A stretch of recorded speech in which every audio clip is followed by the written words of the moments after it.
Saturday, March 16th, 2024, Monaco 64, home of alternative economics and contrarian views.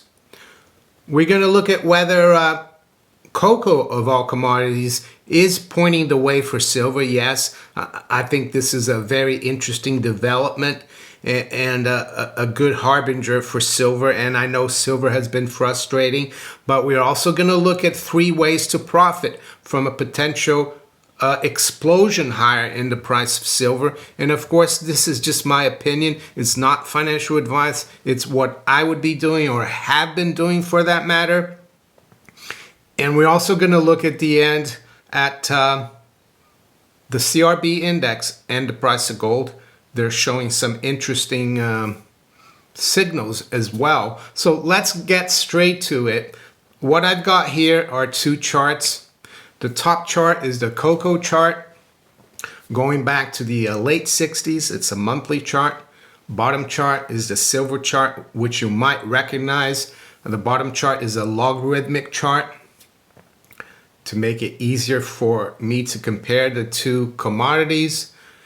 And that goes back also to the late 60s, early 70s.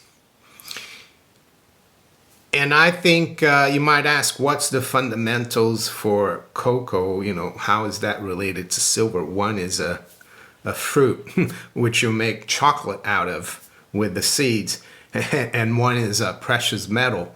Well, right off the bat, my view is that the fundamentals is all to do with the fiat dollar. In the 70s and 1980, the reason why we had a huge bull market, not just in silver, but in all commodities, and cocoa is included, is because the dollar was in its last legs. And it took Paul Volcker to allow rates to go up to 20% to save the dollar. Today, though, if Jay Powell allowed rates to go to 20%, the whole thing would implode. So there is no way out. And this is what, in my opinion, fundamentally, these charts are pointing to not the collapse or destruction of the dollar, but the massive debasement of the dollar. And it will be reflected in the price of real things. So let's look at the top chart and why I think it's comparable to the silver chart. Looking right off the bat at the bigger picture, they look similar, except for cocoa's high in 2011 didn't match the high from 1980. And I assume it was 1980, or it could have been the late 70s there. It didn't go above $5,000 per ton. It went just below $4,000 per ton in 2011. But you can see that there's like a teacupish nature to the chart of cocoa as well. Silver, of course, has formed the perfect teacup. We hit a high of 50 in 1980. We hit a high just below 50 in 2011. And it looks like a perfect teacup. Since 2011, the technical picture for both commodities have been very similar. But as you can see now, cocoa has broken out in the last few months. And it's really, well, it's a short squeeze. As I said, I don't follow the cocoa market fundamentally. And as I said earlier, I think the fundamentals are more to do with the currency. But technically, this is telling me that there's been a lot of short covering. And what does that mean? Well, it means that the price of silver has been based on a lot of paper, futures. It is traded, of course, as a future, the cocoa futures contract. Yes, it could be a little bit like lumber a few years ago, but I think it's pointing more to the currency aspect of things. And as you can see, silver is just nudging above the same trend line that cocoa broke out of a few months ago. And am I saying silver is going to follow the exact pattern as cocoa? Not really, even though I think there will be a lot of short covering as well. We know the precious metals market are highly manipulated by paper, not just in the futures market, but also in the LBMA in London, where they trade unallocated silver. And we know there are shortages as well of silver out there, and that at the current prices, it's really not very economical to mine a lot of silver. So I think the silver price needs to go higher, and that's why I think we need to keep an eye on silver. I made a video about a month ago. You might want to watch that. It's been a popular video, and the title of it was, will you be able to sell your silver when it hits 100? And I think it's a little bit related to what's going on now with cocoa and what could go on with silver. So I recommend you watch that to understand what I mean, whether you'll be able to sell your silver when it gets to 100. So let's quickly go through the 3 ways that one might be able to profit from this move in silver. And again, this is not financial advice. This is just my opinion. You need to do your homework, or maybe even consult a financial advisor.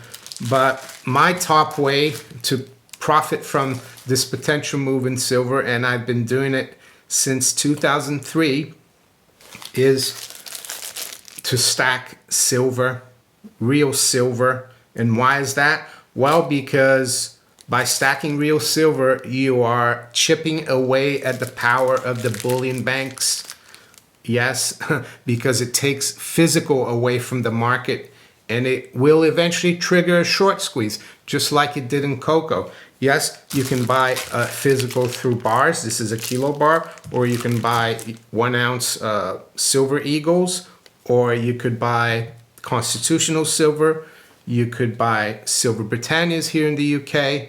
That in my opinion is my top way to benefit from this coming bull market in silver. What's the second way?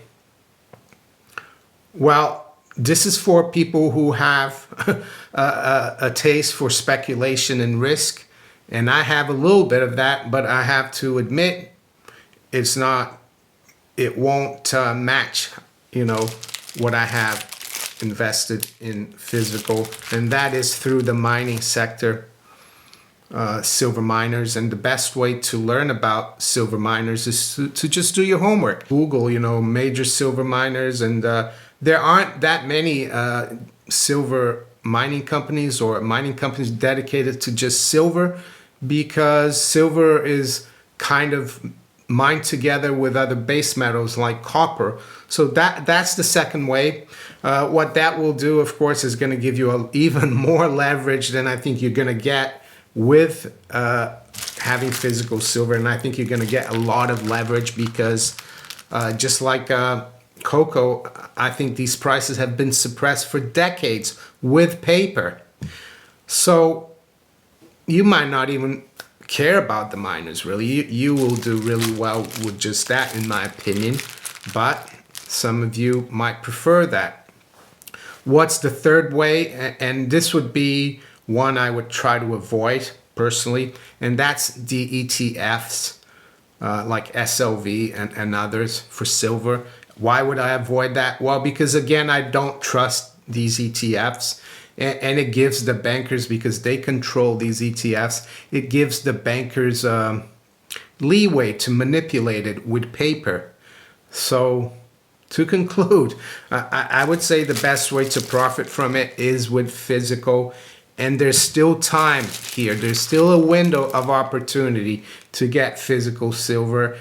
And I've always told my viewers, because they've asked me, this wasn't my objective here to point people to bullion dealers, but I did because they asked me, and many of them were new to the sector, and they wanted to know reputable dealers. So, and again, I reiterate, you should find whoever you are comfortable with dealing. But if you want to help the channel a bit, because I do get a cut of the dealer's commission when you buy it through them, In the US, you can check Miles Franklin. I've got all the details below in the description. Andy Schechtman, of course, is the head guy there. I've had him on my channel many times. I trust him 100%. And he's always got specials on, so you might want to ask if he's got a special deal for silver or even gold as well. And just tell them that Mario or Maneko64 sent you. Here in the UK as well, my affiliate is Gold Investments. I've been dealing with Gold Investments personally since 2002. And I started out dealing with Mike Temple. Their sons now run the place, Oliver and Simon Temple. Again, all the details are below in the description.